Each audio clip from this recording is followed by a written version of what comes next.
Carnby, are you okay? Don't leave me alone. What the hell have you been doing? What's going on here? Look at this mess! I'm sorry, Mrs. Thompson. Don't make me kick you out of this house. Now get out!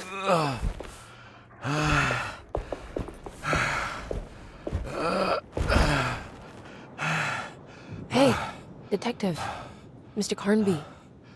I'm really worried about you. I'm okay. I just need to catch my breath for a moment. This place? There are some very disturbed figures around here. And I don't think it's just the patients. I've been reading some things about how Derceto has a deranging effect on people.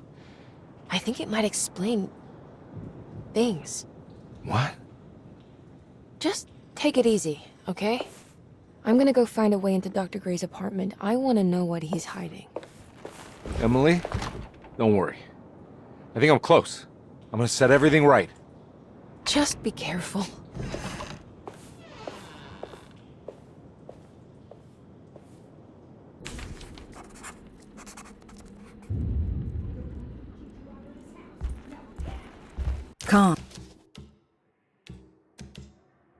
Carnby had run their car off the bridge. He pulled Grace out of the sinking car, but left her father to drown. He could have saved him. There was time. He just chose not to. Instead, he took Grace back to New Orleans and collected his paycheck.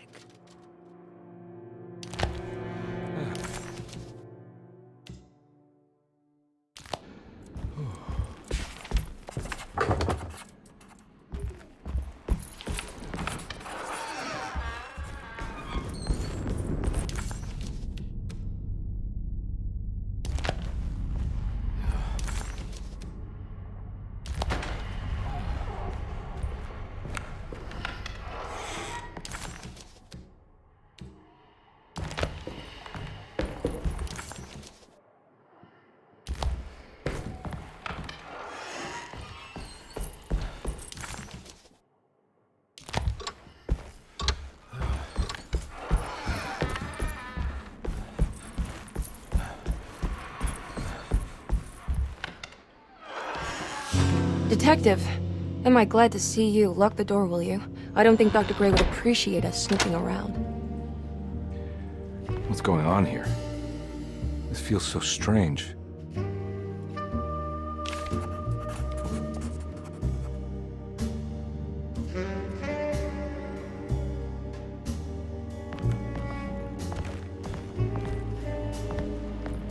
There's a book missing.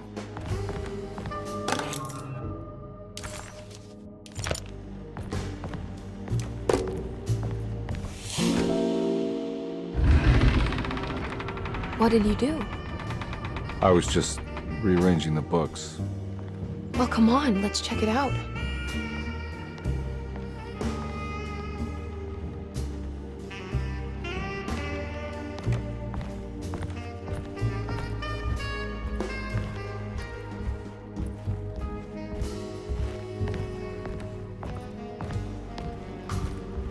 I think I'm beginning to understand.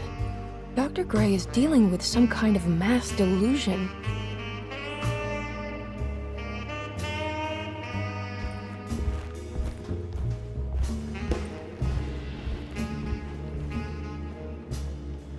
What were you saying about mass delusion? Derceto seems to have a deranging effect on people living close by.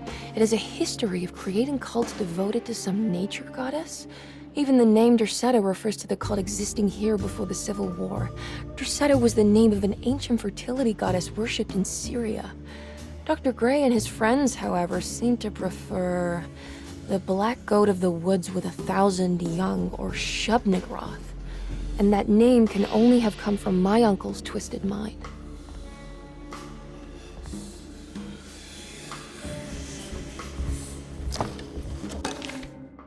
Good to finally meet you, Mr. Hartwood.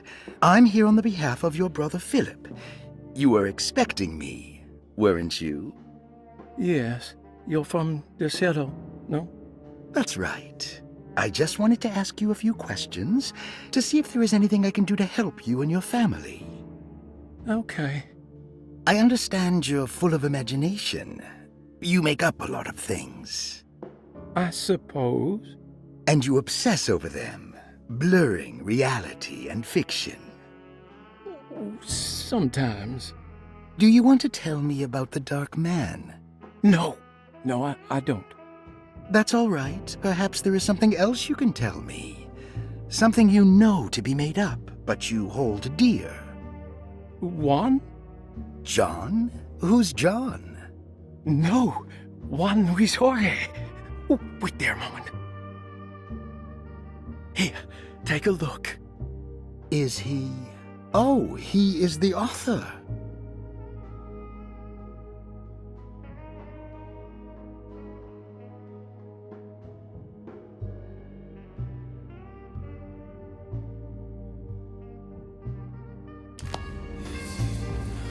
That mark on the floor looks like talisman positions, but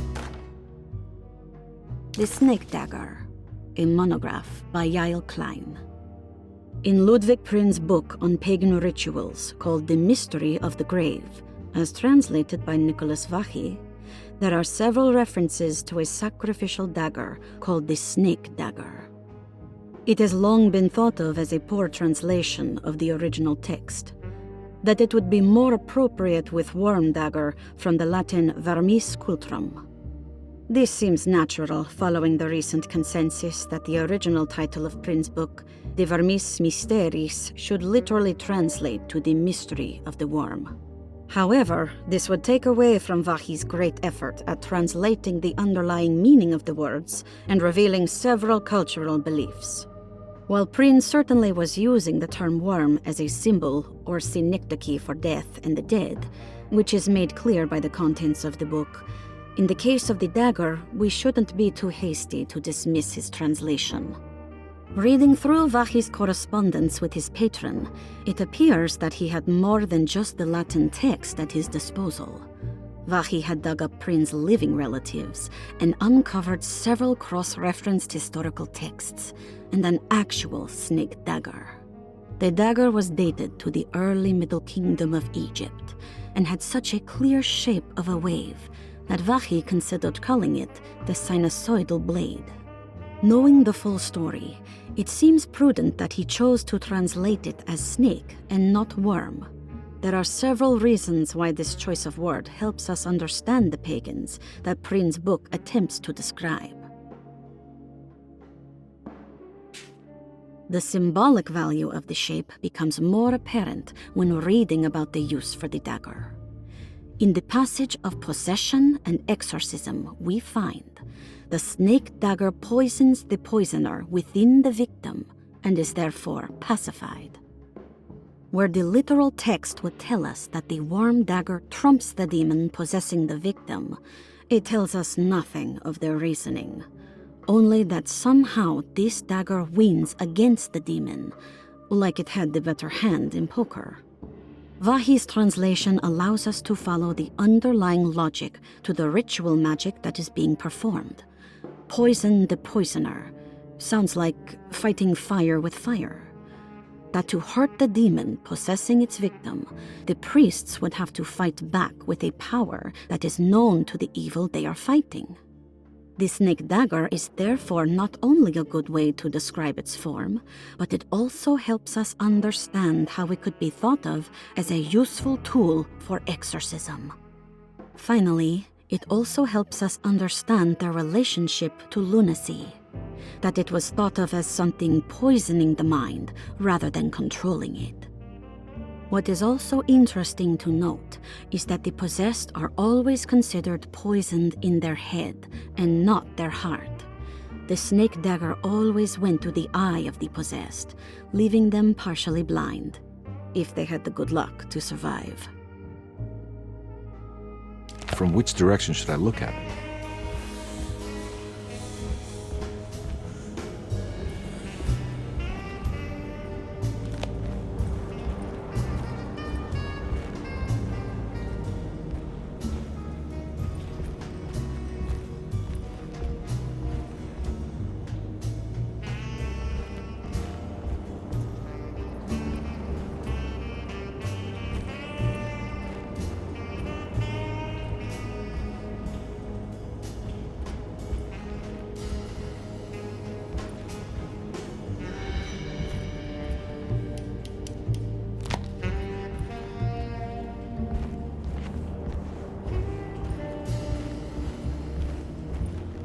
You think all of them are in this cult business? Even Jeremy? I'm not sure any of them have a choice at this point. We just need to find a way to stop all of this.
I've been so busy trying to free your uncle from the promise he made to the Dark Man. I guess I kind of just let everything else go. Don't worry, Detective. I feel like we're close. I'm sure Jeremy will turn up. If he is part of the cult, he wouldn't want to miss the Feast of St. John. I just need enough information to make him see the truth. I hope you're right, but I doubt he'll show up. Not as long as the Dark Man's got him hiding.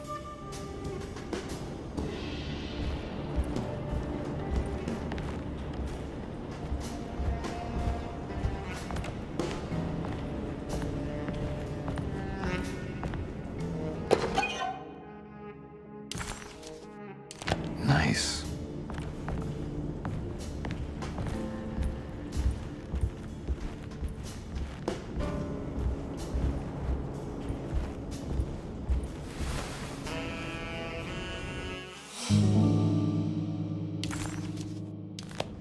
Huh.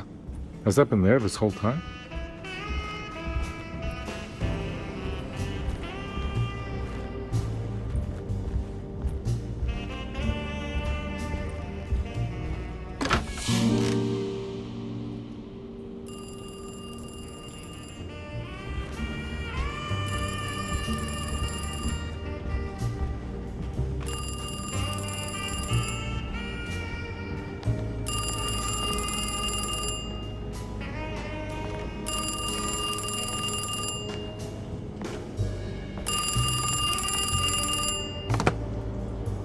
Hello?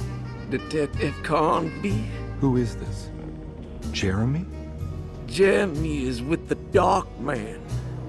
You can't save him. Well, I've done everything he wanted so far, and there's just one more thing on the list. I expect him to keep his promise and return Jeremy unharmed. Get out, Detective. While you still can.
You okay? You look a little frazzled. Just stupid telephone. I know. I tried calling the police earlier. The telephone is completely dead. It's not... Yeah, no, the telephone isn't working.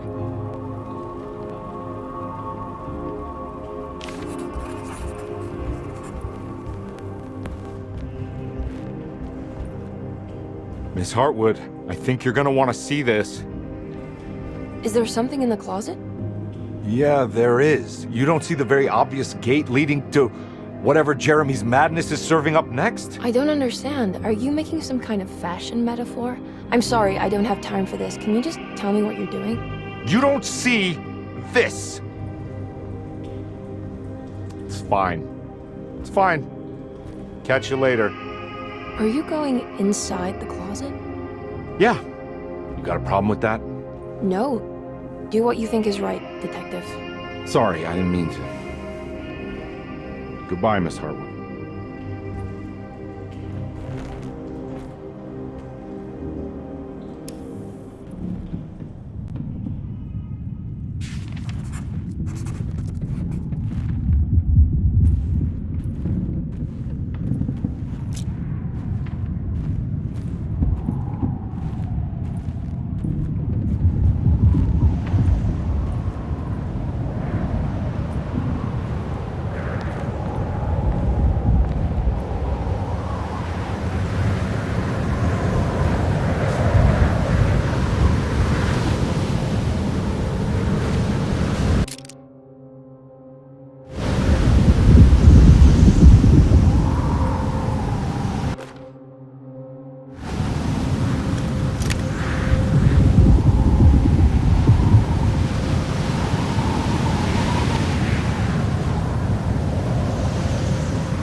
found the ancient stellarium perched on a cliff facing the Arctic Ocean after a day of sailing due north of the Eskimo encampment.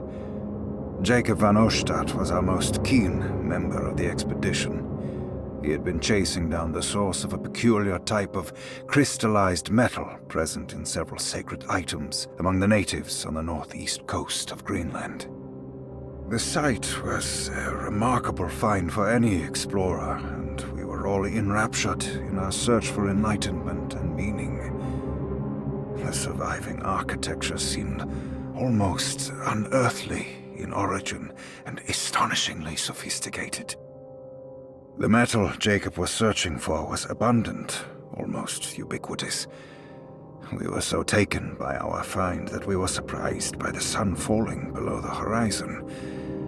As we quickly picked up our gear, ready to head back to our camp, Jacob van Oostad declared that he wanted to stay. He was adamant. We begged him to reconsider. The night would be getting colder by the hour, and we feared for all our safety. Jacob refused, threatening us with violence if we wouldn't leave him alone. As the snowfall turned heavier, we left him there on his own. The next day, the weather became worse, and we had to spend hours enforcing our shelter as our tents became increasingly useless. The group had written off Jacob, thinking he must be dead. I had an urge to make one final attempt to save him, so I headed out as darkness fell with a handful of flares and headed toward the coast and up the climb towards the stellarium. That's when I saw him, transfixed by a burning sky, that celestial lantern. Jacob keeled over and let out a painful shriek that struck me with such fear and pity.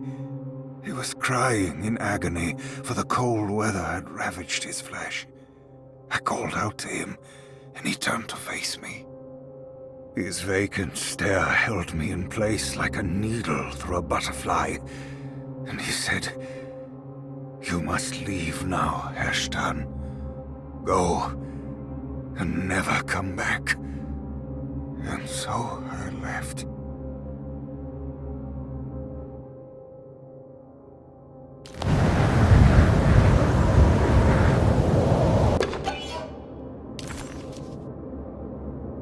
What can be said about Jacob van Oostad without evoking contempt or apologia? The first piece of information is the obvious. He is not the explorer Jeremy idolized in his youth, but the figment of his imagination. If you want biographical facts, I am not the one to answer such questions. In the case of Jeremy, he is a guardian of imagination, or rather a persona appointed the role of containing a self-sabotaging mania. However useful Jacob once was, his loyalty to Jeremy has slowly been replaced by fanaticism. Like a firekeeper who has for decades been burnt by his own sacred flames, now does what he imagines the fire wants. Jeremy has lost all control over Jacob and suffers greatly because of him, but is admittedly also still invigorated by his labor. In the plainest of words, Jacob keeps Jeremy sick so he can remain Jeremy.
Hey, you!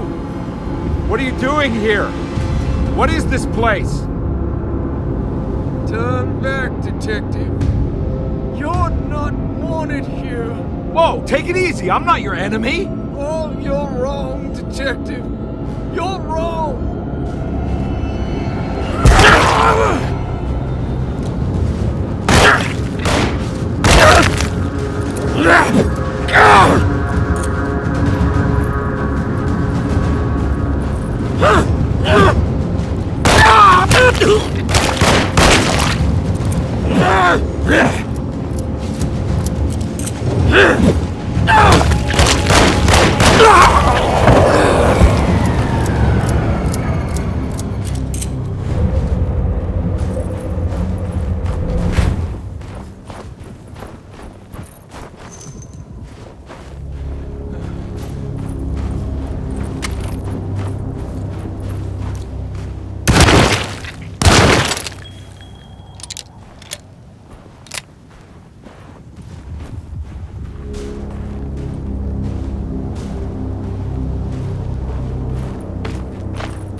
I figured you wouldn't want your stars aligned, Jeremy, or maybe that is what you need to temper that mania of yours.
everything?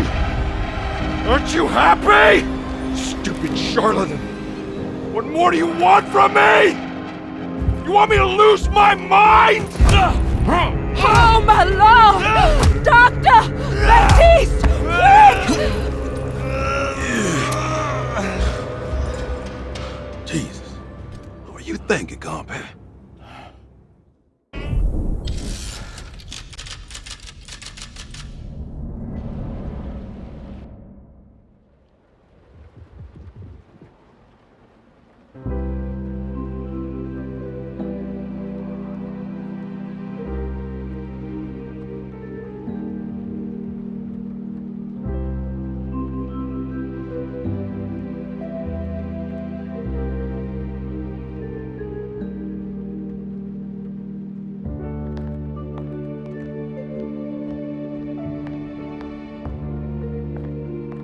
You're awake? You are awake. Mr. Conby's up. Hey, buddy! I thought you'd be knocked out for the rest of the night. Come on out and join us, will you? I'll save you some gumbo. Good to have you back. You gave us all a good scare. What happened? You had a psychological breakdown. Sorry for manhandling you, but you're being violent. You stabbed Jeremy and then punched Dr. Gray. Are they okay? Jeremy's a little strange, but everything's back to normal. Really? All thanks to you, combat. You want to try standing up?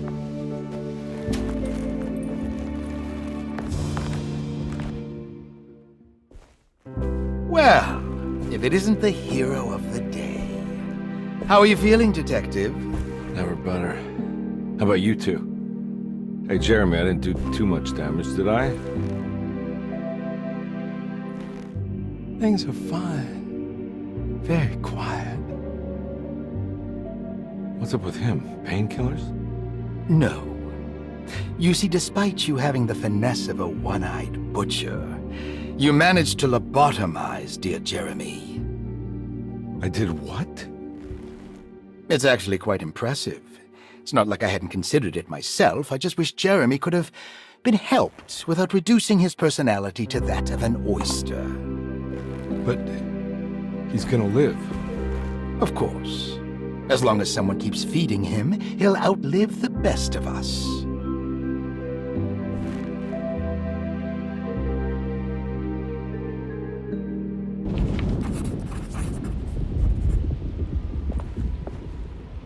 Does Emily know about Jeremy's condition?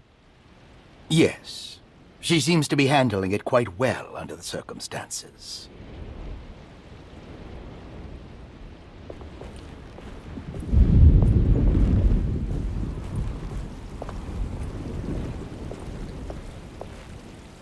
Good to see you back on your feet, Detective. Have some gumbo. Thanks. I'll save it for later.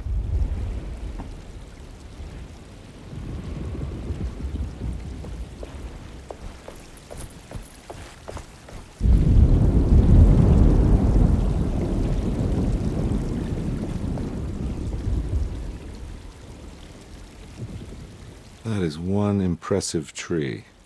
More impressive than you could ever imagine.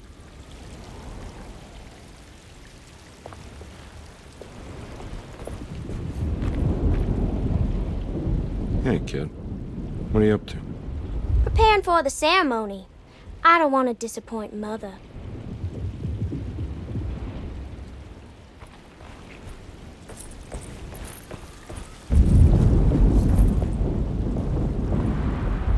What are you looking for? Just keeping an eye out for the storm. Radio says it could be a wild one.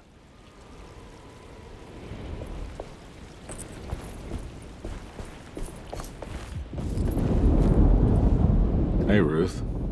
Glad to see you made it back to Derceto. You too, Detective. Make sure to stay for the festivities. It's no Mardi Gras, but it ain't bad.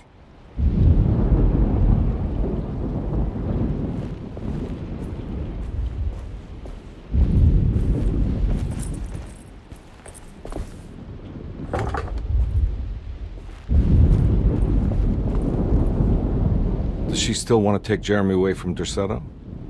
I will have to insist that you do. This is not that kind of institution. Jeremy, hang on for a little longer, okay? We'll be going back to New Orleans soon. Oh, good. I do so miss the city lights.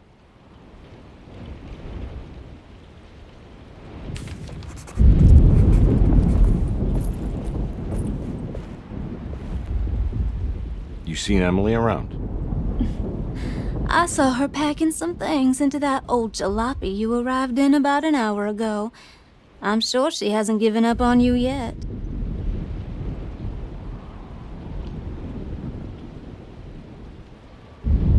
Catch you later. Looking forward to it, Detective.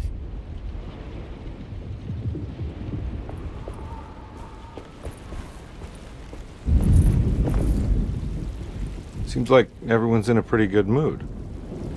The Eve of St. John is the most important date of the whole year. It's the only day when the black goat of the woods tends to her young.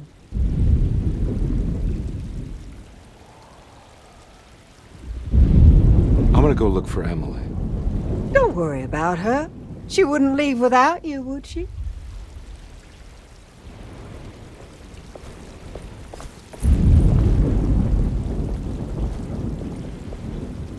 All right, tell me, what the hell's about to happen here? Every year we have a little turn-the-page ceremony by the tree. It's symbolical.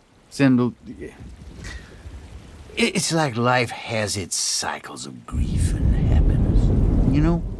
Just like a tree facing the seasons. Things change, but remain the same.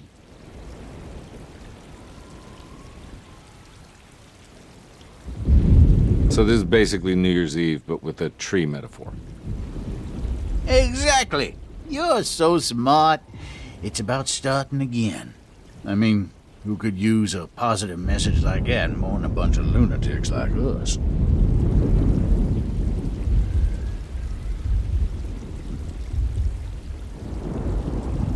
I get the feeling some of you think this year is going to be special. Any idea why? Well, we got some new words, thanks to your buddy Jeremy, and some other changes to the program. Let's just say we're all in this year.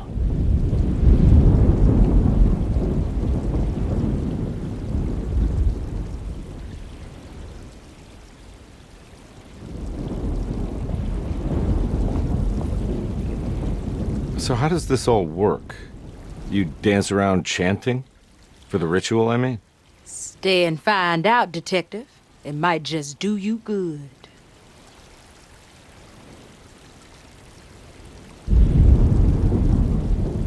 You haven't seen Emily, have you? No, Detective. I haven't.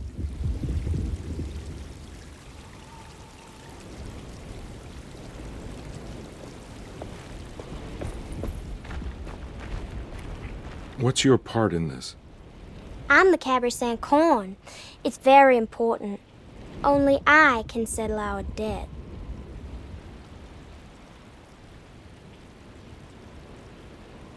You know, I had my doubts, but you are in the right place, Grace.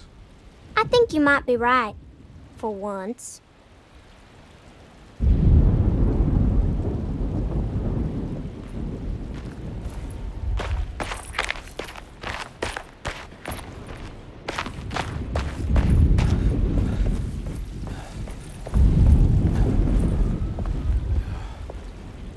You don't know where Emily is, do you? She's packing some of Jeremy's things. Said she wanted to take them away. I'm sure she'll come and get you when she's ready.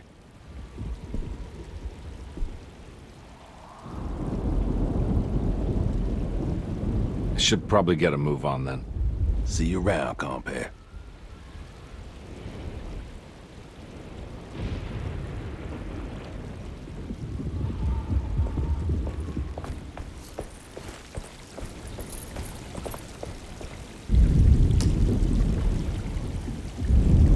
Everyone knows what to do? Y'all know the new words. Mrs. Thompson, we talked about this. I'm not sure everyone is comfortable. Doctor, I insist. This is important. We've waited for so long, Doctor. Let's just go with the old song. Not every change is an improvement. Boss, good or bad, you need to move forward. All in, Doc. Let's bet it all. But we don't know what we're dealing with. It'll be okay, Doctor. Better even.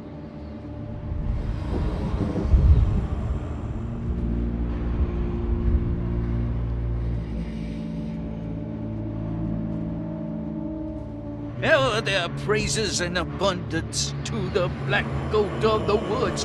Hear us, brother. Take pity on us. Take pity on us. Ever Hear there us, praises Mother, and praises abundance to the black goat of take the pity woods. on us. Hear us, Mother, and take pity on us. Take pity on us. Ever this praise and abundance to the black goat of the woods. Hear us, Mother, and take pity on us. Accept our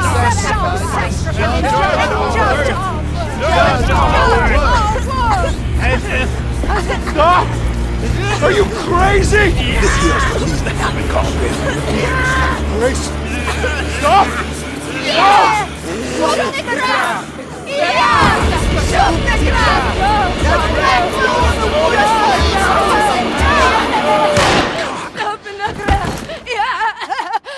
Detective, get my uncle out of here.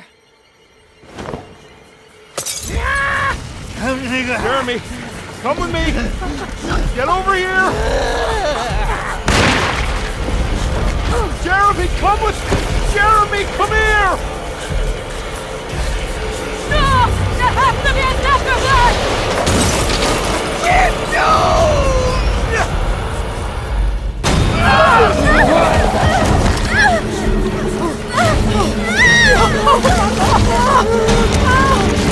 Jeremy!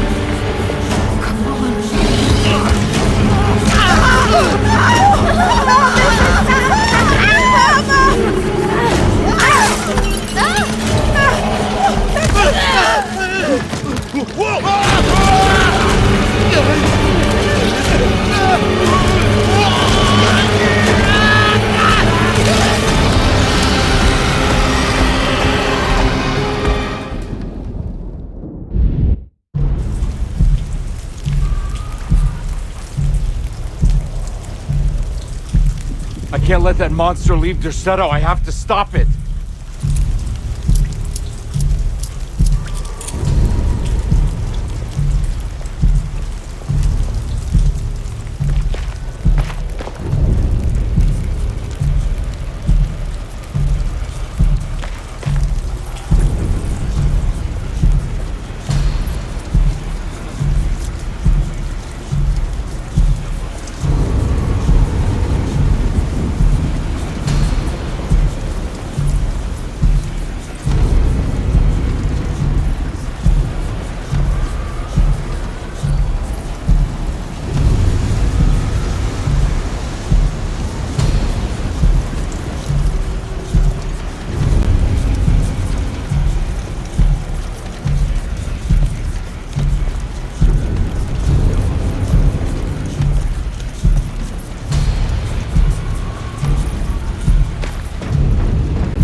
Detective! Oh, what the hell was that?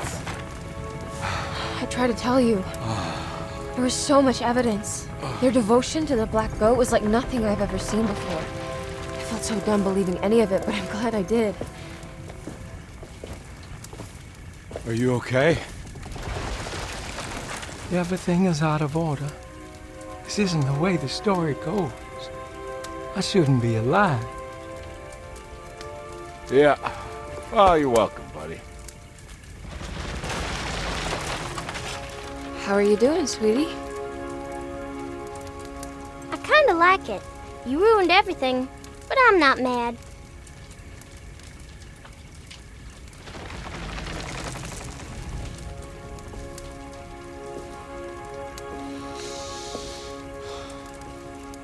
All right, you ready to head back to New Orleans? Come on, Jeremy. We're leaving. Can I come? I thought you said you didn't need saving. Don't leave her. She's important. Of course we're taking her with us.